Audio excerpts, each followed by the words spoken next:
I tell a little story. I've told it a lot, and I'll tell you guys it real quick, and perhaps you'll understand then why I do what I do. Many years ago, I went to this little shithole in Southeast Asia called Vietnam, and it screwed up my head real bad. So for about 15 years, I didn't really give a shit about my wife or my kids or my family or anything else. And then one day I had a realization that if I didn't change my life, I was going to die. And so about 17 or 18 years ago now, I got sober.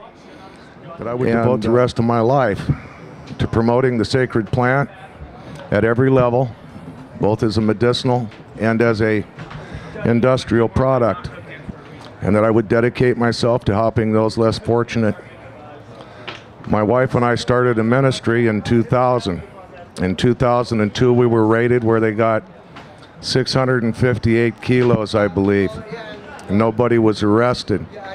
We figured we were safe. The next year, we planted over 1,000 plants, which we harvested safely. And the following year, they came in and raided us, and then the following spring, they came and raided us again. Now, the reason I tell you this background is because I've based my entire defense. I'm facing 4 life sentences, $17 million in fines, an additional 40 years, and the part that really makes my balls ache, a $600 spatial assessment. They get to 17 fucking million, they can wait on the 600. Anyway, we have based our entire defense on the Religious Freedoms Restoration Act, which allows for the use of marijuana as a holy sacrament. And for 2 years, I've been trying to get this in front of a judge, and the federal government, the judge, even my own attorneys have all conspired against me at every level to keep this argument from going in front of a court.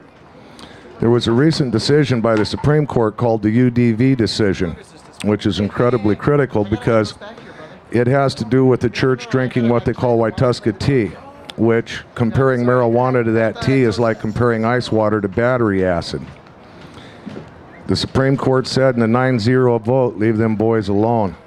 Now, if they can let people French kiss rattlesnakes, drink cyanide, drink a tea that they import in 50-gallon drums from Brazil, then I am having a lot of trouble wondering why they are so hesitant to put a marijuana case in front of the judge. They tell me it's because I would be what they refer to as a gateway case, which means that if I won and you guys all joined my church, we'd all be sitting here smoking pot right now instead of wondering about looking over your shoulder. You'd be able to do whatever you wanted. They couldn't stop it. And that's why my case is on hold. Now, it looks like they're going to probably dismiss all of my charges, but they're going to do it under bad warrants so they don't ever have to address the religious issue. For those of you that are disappointed, this is where the story gets interesting. My wife, who is as bald as a baby fucking bird and weighs less than 100 pounds, 4 months ago told me that she had to do something before she died to make things right. Oh, yeah? And so she went down and she started her own ministry because I couldn't do it through the one that we had started together because of the legal problems I already had. She turned around at that time and sued the Attorney General of the United States, the Attorney General of the State of California, the Governor of the State of California, all of the DE agents and the National Guard, the Highway Patrol and Sheriff's agents involved in her fucking raids. Right now she has, I'm not sure, but somewhere in the neighborhood of 35,000 plants planted back in our garden. And so far they have come in and done nothing. I cannot tell you what an honor it is to have Jack Herrera for a best friend, but that pales by comparison the honor I have of having Linda for a wife. She personally is taking this to them in such a way they will have to address the religious consequences of this. And once it's settled, it will be legal across the board. I know Jack sometimes has a little trouble getting the message out because of his stroke, but in a nutshell, what he said was hemp will save the world. If you will study the history of hemp and marijuana, you will find that it is the mainstay product that has sustained this world for over 25,000 years that we can prove in black and white. I said this last month in Seattle at the Hemp Fest, and I say it to you now.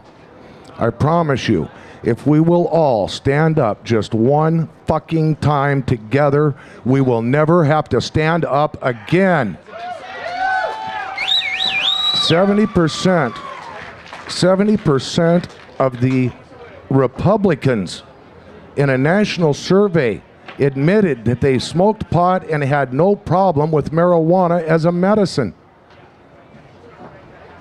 That's 70% of the people that fucking hate us, you guys. Can't we get the rest of us on board with that? You know? Let's stand up. Let the people that we elect know that they are our servants. And that means that they kneel at our feet, not rip out our throat and bite our hands. We pay them.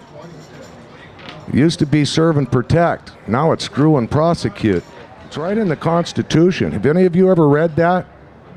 If it's a victimless crime, there can be no jail time. How many of you people sitting out there today know somebody in jail that didn't hurt fucking anybody? Huh? Come on, put your hands up. Most of the crowd. Read the Constitution. The other thing Jack said that's imperative is you have to know your rights. You have to understand the laws, and you have to understand your rights under the laws. And the best thing that we can do is vote. The NAACP, the NRA, the multitude of national organizations that create voting blocks control elections.